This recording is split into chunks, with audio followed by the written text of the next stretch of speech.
Why God Made Moms. Answers given by second grade school children to the following questions. Why did God make mothers? She's the only one who knows where the Scotch tape is. Mostly to clean the house. To help us out there when we're getting born.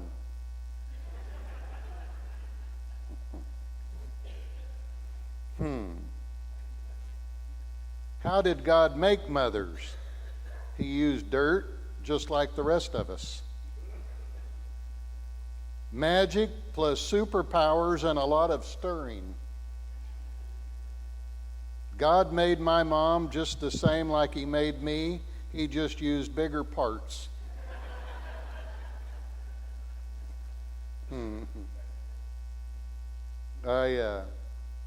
I used to spend a lot of years with the kids that just left this room and work in junior church as a youth minister. And I quit taking prayer requests publicly from the kids because I started to learn more than what I needed to know about the adults' lives. I figured that's just a little bit more information. Thank you for sharing that. Don't anyone tell anyone what you just heard. It's amazing the incredible answers that they give, but it was a humbling experience for me. I wouldn't be where I'm at today if it wasn't for those opportunities, I'll tell you that for sure. They have a way with you. You know, in Romans chapter 16, as the Apostle Paul has been writing under the inspiration of the Holy Spirit in the book of Romans, challenging all of his comrades that he had been around most of his life in their Jewish faith, that they need to come to a new walk with Christ. There's an interesting passage in chapter 16, verse 13. And as he's closing out, he says this in verse 13, "Greet Rufus, chosen in the Lord, and his mother, who has been a mother to me too." Rufus, according to history, from what we see theologically, was the son of Simon of Cyrene. Interesting that we just talked about this on Resurrection Sunday. He's the man that had wished that he had been somewhere else than on the day that Jesus was crucified. I mean, of all the thousands and thousands of people being in one place, it's God moments is what I call them. Ever since I have been a Christian, I don't believe in coincidence. I think that's a worldly teaching. I think if you love the Lord and you read the Bible, I believe that God does things in a powerful way, and he sends a lot of God moments into our lives. It's crazy how he does it. I have no explanation other than that God is involved, and it's what we call cool God moments. I can be somewhere, be around the United States and say, "I know that guy sitting right there, Cindy. Mike, you say that everywhere we go." And I'm like, "Well, I mean, I know him." "No, you," and then all of a sudden they walk up to you. I mean, and I don't know why this would bother my wife, okay? Let's just get something straight. My wife's grandfather was one of 20 children, okay? Some of her shirt-tail relatives that we know are in here, and probably some we don't know. And I've teased her. We go all over Kansas, and Jake was the only one that did not join the Mennonite church. He was an elder out at LaFountain Christian Church when he passed away. And I had the opportunity to do his funeral there. But all the rest are Mennonites throughout this part of the United States. So a running joke, if I'm with Cindy and we're somewhere around this part of the United States, and I see them, and I say, "Hey, here comes your cousins," and I'm joking. And they walk up and go, "Cindy!" They're everywhere. They're everywhere. And so why would she be concerned about God moments I have? She's got them running everywhere.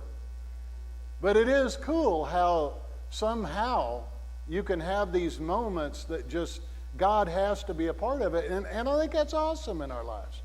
It lets us know what a wonderful God He is, that He's creative, and we need some moments like that in our lives, being reacquainted with the people and seeing people. There's something wholesome about it. And the Simon of Cyrene story is spine-tingling. That, I mean, he's among thousands of people that have come to be there for the Passover in Jerusalem, and he gets involved in watching the story of Jesus carrying his cross to Golgotha, and the whole city is watching this unfold, and Jesus runs out of gas, falls down, looks at him, and the soldiers say, "Hey, you," and Greg sang this song on Resurrection Sunday, "Hey, get over here and carry this cross." Me?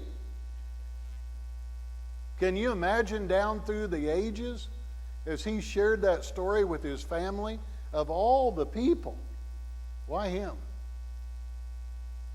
And then Paul, writing in the book of Romans, says his son Rufus, and Rufus's mother, the wife to Simon of Cyrene, has been a mother to me too. Remember about a mom, they have this tenacious love. Remember automobiles before there was power steering? Remember automobiles before there was air conditioning? Remember that? Remember automobiles before safety belts? And mother, like my grandmother used to always get in my dad's car and hold the dash. My dad said, "If I wreck the car, Nellie, I'm going to break both your arms first. You never let go of the dash. I'm not that crazy." And so it's like the mother was the original seatbelt. I mean, you could get in a car and climb everywhere. You could even put somebody in the back window if they didn't fit. Or we all learned, which, law enforcement, I apologize. We all learned sitting in the lap of our granddad or somebody holding on to the steering wheel, learning how to drive. Like, get over here. There was a man at my church in Texoma.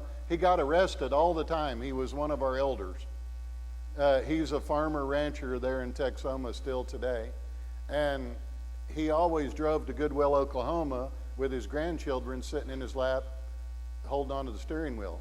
They'd pull him over and say, "Mr. Thrasher, children have to be in a car seat." They do? Well, okay. I was bringing my grandchildren over here to see their grandma. And we've done this 5 times before, Dean. They have to be over here in a seatbelt, strapped in. Well, okay. You'd see him at church. He goes, "I got pulled over again, teaching the grandchildren to drive." Still doing it. But mothers were that original seatbelt, and wow. And even in automobiles before automatic transmissions. I asked one of the girls out on the porch after church one day. I don't know if it was Rigby. I don't know if it was Ev. I can't remember. I was teasing a girl. I said, "You know how to drive a Standard?" And they go, "What's that?"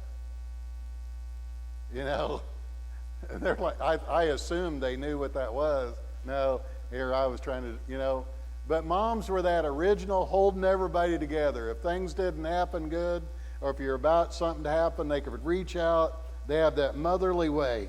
Wow, they had that unbelievable, tenacious love for our lives. And I think it's important for us to remember that you can see something in a mom that you don't see something in other people. The way that they love their children. It's just like my mother-in-law had 6 children, and you can ask her, "Which one do you love the most?" and she'll say all of them, because she isn't going to tell you which one, because there isn't one. And the only person that would ever know that would be God, because she's not revealing that to anybody else. They have this incredible, incredible love. And they can be a love to other people. He says that she's not only your mother, Rufus, but she's been a mother to me too. I think in all of us, we can see people in churches where we have served or been or attended, that there are women that do some pretty cool things for you, that watch over you, that take care of you.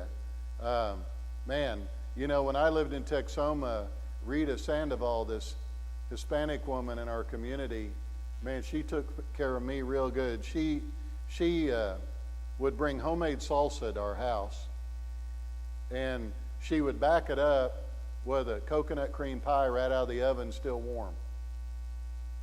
And I would tell someone at church, they'd go, well, how do you pull that off?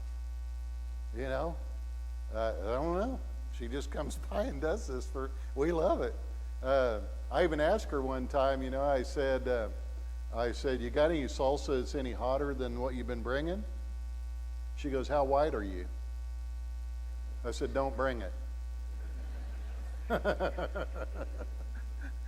I figured she was saying habanero, and I ain't going there. You know, I'm not that tough. But you know, in all of our churches, look at the things. I mean, you know, in a small town where you live and come to our church in the summertime in our town, usually you have to roll up your windows because you're afraid somebody's going to steal something. In our towns, you have to roll them up to keep people from putting things in your vehicle.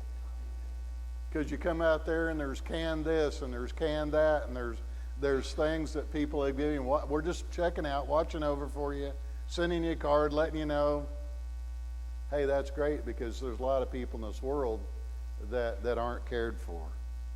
And mothers, they should be saluted for the tremendous impact that they have in our lives.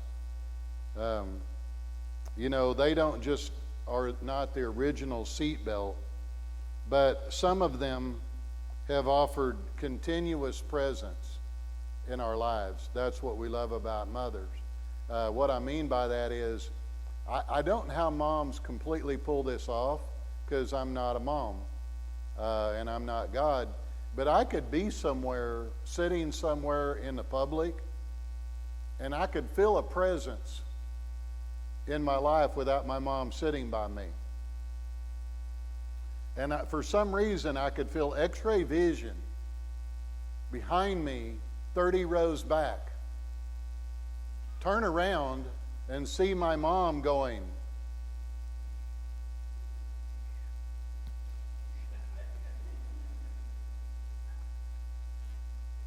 I'm like, I don't know how they do that. You know, like, I'm looking the other direction, minding my own business, talking to my friends. And all of a sudden you just feel this beam of x-ray something, this presence into your life, and they just have a way of, they just have a way of pulling it off. If my mom finds out, you know, they have that way of getting into our presence. They're the ones in the door when you leave to go to school. They're the one welcoming you home when you come back from wherever you've been. They're the one putting meals on our tables, and they're the ones shouting encouragement at all the things that we're involved in. And they have offered also the seatbelt of being an awful good role model. My mother was a very, very quiet person. Pretty amazing after you've heard me. Mom didn't have anything to say. No one ever heard her speak unless you made something made her mad about her children. And oh my goodness. And my dad was a junk dealer. Like, he would pull into the yard and dump a load of junk in the yard. And then he would get another load of junk and dump it in the yard somewhere. And my mom wanted to clean everything up because she was a bookkeeper for the mayor of Cleveland. So she liked her books all cleaned up and tidy. And she would say, get out there and clean up your dad's junk. What am I supposed to do with it? Just move it somewhere and clean this place up. So I would be out there listening to her. And then my dad would pull in. What are you doing? Well, Mom said to clean your junk up. Well, you get your hands off my junk. Well, then you need to go talk to Joanne and leave me out of this, because I'm stuck in the middle here. And moms, they have that ability to put that seatbelt around us, being such a good role model for us. Wow. You know, every time you can think that, oh, moms aren't that great. When I go to the grave every year on Memorial Day weekend and visit, you say, why every year? Well, for all the miles and all the diapers that weren't disposable, and all the meals and all the trips to town and all the sleepless nights holding your hand when you were sick, and all the things that mothers have done in my life, it's the least I can do to make a trip, spend money, spend gas, spend time, be away, and go say thanks.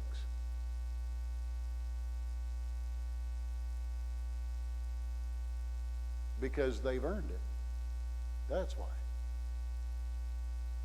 Every mother here has earned that right. And if we can't see it, then there's something wrong with us, or we're blind, or we're too busy. And boy, I would think about those things when I was a teenager, and I lived 8 miles from town, and I'd think about it all the way home. I love my mom, and I'd walk in the door, and all these sugary, sweet, wonderful things I wanted to say, and it basically came out, "Hi, Mom." And I feel so bad that I didn't spend more time, just like some of you do. And boy, if you're here today and you have your family with you and you have your mother with you and you have an opportunity to visit with them, man, give them a hug, hold on to them, hold their hand, let them know how much you love them, because listen, moms are the original seatbelt. And they've been a great role model for us in life. I heard a guy say, contrary to some popular teaching about biblical submission, the Bible never portrays women as silent shadows who have played little to contribute mentally and spiritually. In fact, women played an important role in Jesus' ministry and the spread of Christianity. Tony Campolo, a celebrated author and a teacher of sociology at a college back east, who became very famous for preaching here in America and still a great author. They asked his wife one day at a convention, a woman asked her, "Well, my dear, what do you do?" asked his wife. She must be as creative as her husband, because she responded, "I'm a nurturing at home 2 Homo sapiens into dominant values of the Judeo-Christian tradition in order that they might become instruments for the transformation of social order in the kind of eschatological utopia God envisioned from the beginning of time."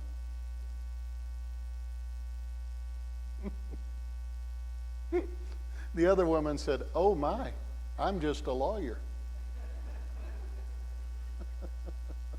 Like, what kind of answer were you expecting, that my husband is the only one that does anything in this family? Mothers should also be saluted, because that's where the home is. I don't care whether it's new schools, new homes, new challenges, new ideas, new lifestyles. If you look in churches, honestly,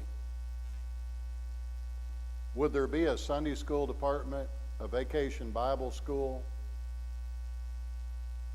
Would there be programs in this church? Would there be a church dinner? Would there be other programs? Would there be a nursery? Would there be a toddler class if it wasn't for the women in our churches? I mean, and I'm getting into thin ice territory here. And I'm not talking about this particular church. So don't run out of here and get me in trouble today or get me fired. But I have worked in churches in America to where I know there are men being elected to leadership not because of what they done, but because of what their wife did. And we know that.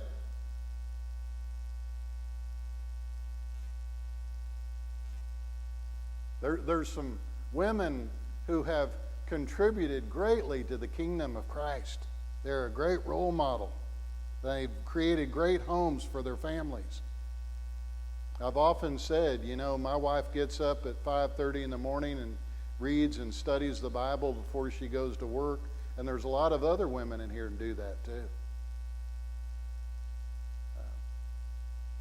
I think that we need to trust and believe and listen.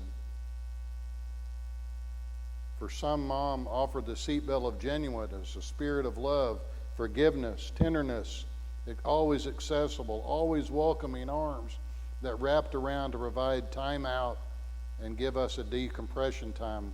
Washington Irving said, "A mother is the truest friend we have. When trials, heavy and sudden, fall upon us, when adversity takes the place of prosperity, when friends who rejoice with us in our sunshine desert us, when troubles thicken around us, still will she cling to us and endeavor by her kind precepts and counsels to dissipate the clouds of darkness and cause peace to return to our hearts." He said that in the 1800s about mothers. Mother's Day was declared a holiday in 1914 by President Woodrow Wilson. But no one has attacked Mother's Day. Who would dare? Of all the things attacked in America, no one takes on Mother's Day because it's a special day. In fact, we are commanded in the Bible to love mothers. When you look in the 10 Commandments in Exodus chapter 20,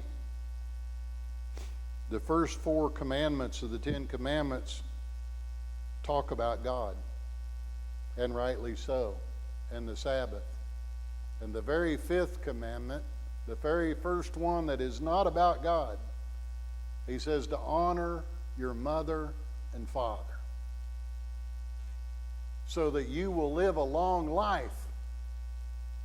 Jesus said it's the only one of the 10 Commandments with a promise that things might go well with you. That if you don't honor your mother and father, you're headed for a rough life. And I'm going to tell you something. If you're a Christian young person listening, I always taught from a youth ministry perspective, working with kids all the time. It doesn't say that you have to be a Christian to do this. If you have a mother or father, whether you're a Christian or not, whether they are a Christian or not, you need to honor your mother and father. Did you hear what I said? And it doesn't mean that if you're a grown-up adult and you're a grandparent now and still got a mom and dad, honor your mom and dad. They deserve to be honored.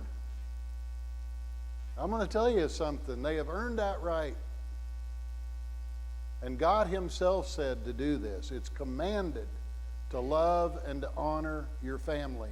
We could learn a big lesson in American history at the decline of the American family and not honoring our mothers and fathers. Look what it's done to us. I think that we should go back to remembering that God has the best plan. It's commanded to us, honor your mother and father. Wow. And I know if you're like me, a lot of this I did not do when I was younger like I should. But as I grew to know the Lord and grew to understand the Bible, I started to see how much more that I needed to be doing this at a greater level. And it's something very important. If you're here today and you have your family with you and you go to church together and you all are taking breath and still alive together and can speak to one another, You don't realize how blessed you are. Because I would give every penny that I have. I would give everything I have except Cindy to spend 1 minute with my mother or father.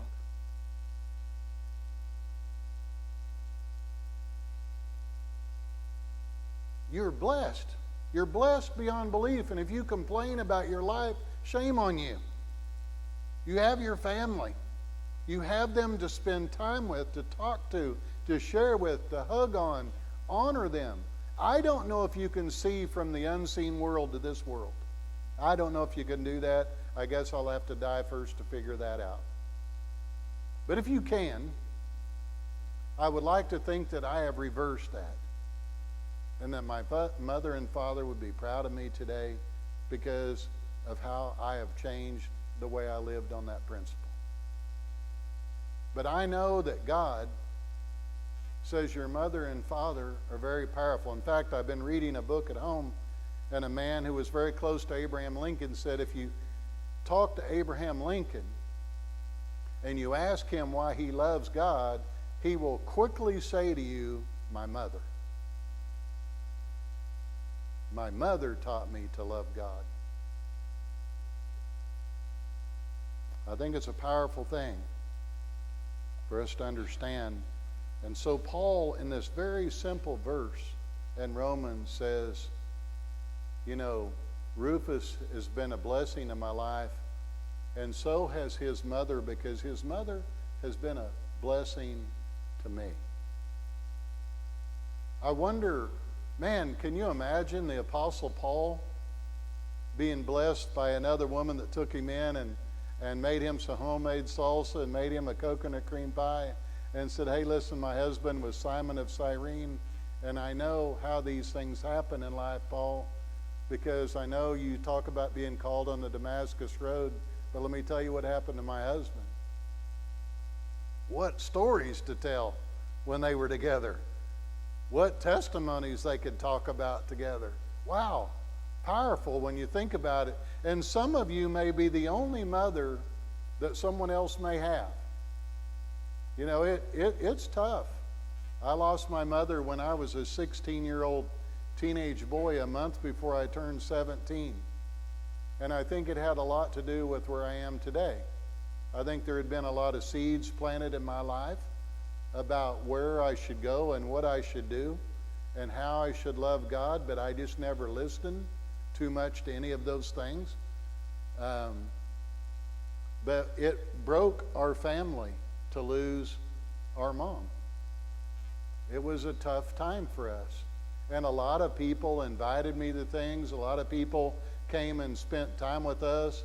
A lot of people tried to replace that person in our life. But it's tough because I'm a very stubborn person. And I loved my mom, and nobody else is going to replace her. My mom was my best friend, and it was a catalytic moment that started to change my life. And you know what? I don't think God took my mom so that I would become a Christian. I don't believe that for a minute. But I believe God can use things that happen to us to point us in the right direction. And that was a moment that started to change my life and point me in a proper direction. And you know what? I'm a better man because of it. I'm a better man today because I have learned from a mother and a love and a son that is a powerful, powerful thing. I miss that. And if you have that today, and you can be together as a family today, hug on your mom, let her know you love her, grab someone, pick up the phone, let them know how much you love them, because it's powerful when you do that, and it's commanded that we do that. And I would like to thank all the women in our church who have been a mother to so many. I know there are people here today that have had tough times and didn't have their family. And people have come to their support and been a mother to them in ways, and they appreciate it. They really do. Our praise team is going to come in just a moment, and they are going to sing a hymn of decision. And, I'm sure that there's probably plenty of people in this room that we could all repent for the way that we've not treated our mothers the way that we should. And that would probably be rightly so. But I think the best way to honor your mother is to be the person that she would want you to be someday. I think that's probably one of the most valuable things. Mothers have that way about them that they just like to have the room full of the voices of their family. And that gives them a great comfort and release to know that I'm surrounded by my family. And you can't buy them a better gift than that. But to see, because I've often thought the guy that blew up the Oklahoma City building in the Oklahoma City bombing, I remember them talking about this guy, and they wanted to interview his parents. And I often wondered, what did his mom have to say about that? Is this what made her proud? That my son did something so tragic? Oh, I don't think so. So in life, you have an opportunity to either bring honor to your family or dishonor to your family. For me, there's a lot of things maybe I've wanted to do, but I would rather bring honor to my mother by the way that I live. That is something that I enjoy doing. And I hope it's something that you will pursue in your life. And don't ever forget all the meals, all the miles, all the sacrifice, all the sweat, all the time that they have poured into our lives, because they've earned every moment. And so powerfully that God wrote in the 10 Commandments that He gave to man, you are commanded by Jehovah God to honor your mother. Don't mess with mama. I think that's a powerful thing, and it draws us close to God. This morning, maybe you've been thinking about making a decision for the Lord Jesus Christ. You don't want to close our service without giving that opportunity as we stand and sing this morning.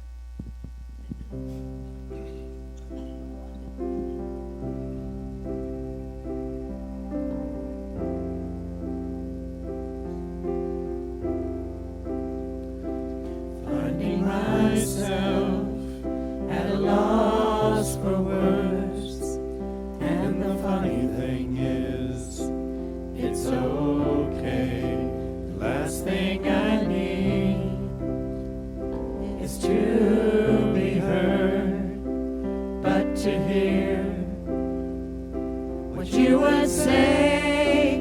Word of God, speak. Would you pour down like rain, washing my eyes to see your majesty, to be still and know that you're in this place. Please let me stay and rest in your holiness. Word of God, speak.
seat for just a moment. One announcement, summertime is quickly getting here. Church camp dates are out. Church camps for young people. If you will take notice today when you go, we have a gift for all the mothers that are present today. And as you exit the building, you can receive a gift in the back that will be handed out. And also we have some information back there by the magazine rack about church camp. And if you have young people that are interested in going to camp this summer, it's not too early to be thinking about that, to be getting them registered and getting them signed up. So start planning right now to make those plans. It's that time of year. And also, we want to honor our mothers this morning before we're dismissed. We have a couple of gifts we'd like to give out. If I could grab a couple people, Greg, Ty, Terry, if you guys could help me out. And back here in the back, some of you guys might help out. But the first person we'd like to honor today is to find our oldest mother present today. And so if you are a mother and you are 60 years of age or above, would you please stand? We'd like to thank all of you mothers for being here today. Some of you weren't easy to get stood up, not wanting to admit you're 60 or above, but we thank you for that. If you are a mother, and we're looking for our oldest mother, if you are 70 and above, the others can sit down. Stay standing if you're 70 and above. If you are 75 and above. Okay. If you are 80 and above. Uh-oh, we're in a stand-up. Marcia's going down. Is it because you need to or you can't stand anymore? Okay. I'm sorry. All right. Darlene, Anita, are you still up? Okay. All right. I guess, is it down to you two? Can we ask you what your age might be? You're not supposed to ask women how old they are. 84? 82. Darlene, it looks like you have a gift right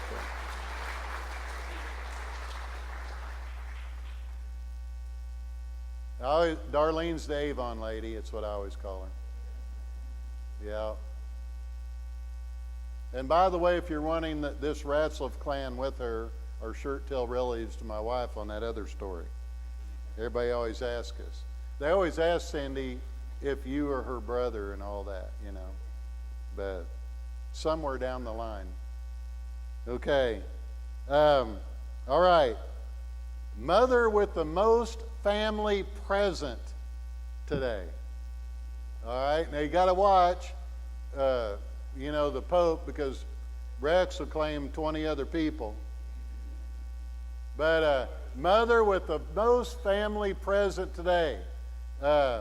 Sandy, you got a bunch with you, so stand up. I know you got a bunch with you today. And Darlene's got a bunch with her. How many do you got with you, Norma? 13? Sandy, how many you got with you? 10. Darlene, how many you got with you?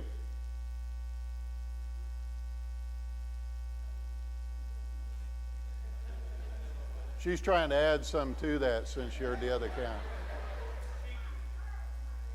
Oh. Yeah, Carl. I'll be a part of your family today. Yeah. How many you got today? Cindy is. Yeah, there you go. How many you got with you? 14. Wow, okay. All right, Darlene, 14.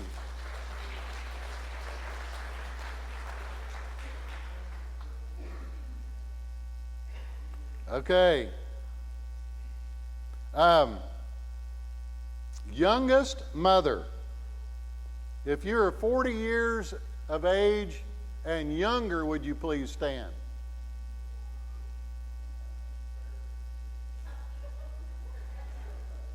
Okay, I'm trying to stay out of trouble in all this. Okay, we're looking. If you are, more getting it. Okay. If you are 35 years of age or younger, please standing. Okay. If you are 30 or younger, stay standing. Okay. If you're 25 or younger, we lost a couple. All right. Okay, Carly, you're 25. Bree, 24. So Bree, I think you're our youngest mother. Okay. How are we doing in there? Okay. I always have to have a tiebreaker in case. Never know. Okay, so we're going to look. Okay, if you are a mother here, I'm getting in so much trouble. My wife said, "Please don't mess this up today. You mess it up all the time." So I'm trying to be good. Okay. I always thought writing sermons and lessons would be the hardest thing being a preacher. It's this kind of stuff that can get you in trouble. That's harder than writing a lesson. Okay. If you're a woman here today, and you, Andy, I don't know how, a woman could be 50 and have a new baby, okay? I'm trying to be gracious here. So if you're 40 or younger, and you've had a child this year, who is our newest mother? Our newest mother. Because our newest mother might not just be a young girl. Okay? So anybody in that category, please raise your hand or stand up. Carly, that's it. And you're 25, and you're the newest mother. Okay? With Oakley Quinn. Okay? So it's Carly.